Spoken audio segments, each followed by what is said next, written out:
Man, oh man, these Onigashima battles just continue to amaze in so many different ways. There are so many fights going on simultaneously, and Oda seems to be making it his mission not to neglect even a single one.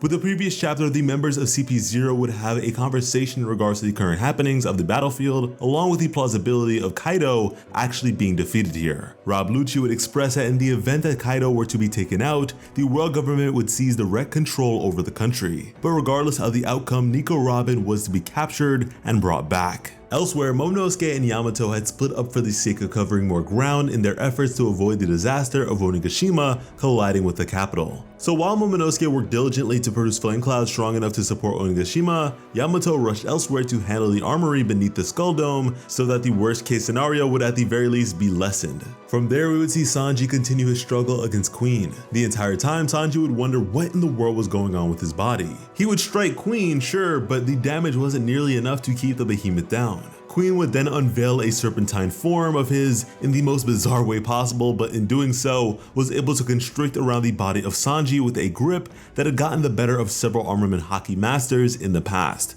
And so when Sanji walked away from this, he looked absolutely ragged, but even still, he was alive strangely enough. In fact, he'd shift back into proper form rather quickly. And so at this point, it looks as though he has awakened his latent Germa powers. But while he contemplated this, Queen appeared from behind and struck Sanji with his blade. Yet the impact against Sanji's body was enough to shatter the blade. Queen could not believe his eyes, while Sanji was afraid of turning out to be a monster like his siblings. With this latest chapter, we pick up right from there as the blade would clatter elsewhere.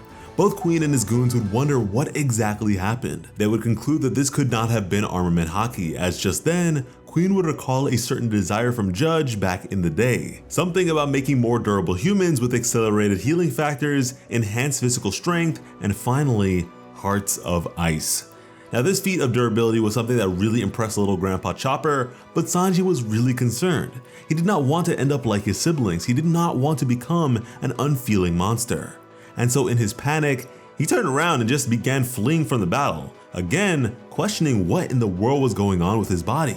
He absolutely needed to figure out the cause for these sudden changes, pretty much asking for a timeout as more than anything, he feared he may lose his emotions. But as he ran away, he would be recognized by a number of Kaido's goons who would then fire off shots at him, all of which did connect. However, despite hurting on some level, they were far from lethal and instead more like an annoyance. And boy was Queen loving this. He wanted Sanji to put on his raid suit and show him what Germa science was truly capable of, what was ultimately a desire to prove his own technological superiority. Elsewhere, Kid in his fight alongside Law against Big Mom had suddenly collapsed, and during this moment of weakness, Big Mom would seize the opportunity to strike. She'd call upon Hera and Napoleon to deliver the blow. Kid would simply continue to hold his head as Law would have to step in against Big Mom to distract her. He would use counter shock against her before being attacked by Prometheus, and all throughout this, Kid could not get a hold of himself. Big Mom would then slam Napoleon downward, striking the ground, laying both the pirate captains out in the process. Kid would then think to himself that whatever was happening to him right now was not simply just a headache, and this majorly frustrated him considering what was before him was a shining opportunity. The opportunity to take down a Yonko, and that if he were to die like this, his pirating career would be a joke forever. And yeah, even Big Mom would speak of how rough Kid was looking, as if he would die on his own at any given moment. From there, we would transition to the source of Kid's pain as Hawkins was violently slamming his head into a nearby structure. As all the while, Killer would beg the man to stop as he laughed against his own will. And to Hawkins, the fact that Killer had eaten a smile fruit was pretty amusing. From there, a number of Killer's allies would question why they couldn't intervene and help with the fight, but Killer was pretty adamant and would refuse their desires. However, they were all pretty panicked on account of the fires nearing their location.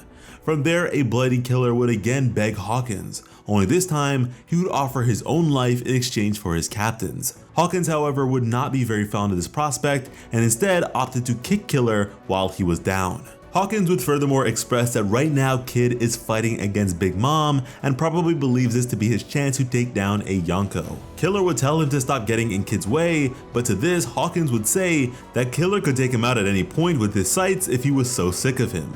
Although alternatively, he was still open to a surrender and would even offer to put in a good word with Kaido for him. And furthermore, that the side Killer was on had no chance of victory. According to him, the reason the Yonko rule the seas like they do is obvious to anyone who has seen them. They are unbeatable. And here we can all see just how frustrated Hawkins is by this. I imagine his dreams were all crushed beneath the weight of Kaido's power, and so the mere idea of someone else fooling themselves into thinking they are better than that annoys him terribly. And Killer could see this too, that Hawkins had major regrets with the path that he had chosen. Here they were fighting against the odds he had deemed impossible, while he simply proved himself to be a coward. Hawkins would then draw his blade and express that they would see who made the right decision when this conflict was over. And Killer was alright with this all or nothing approach. However, he did have a few questions for Hawkins.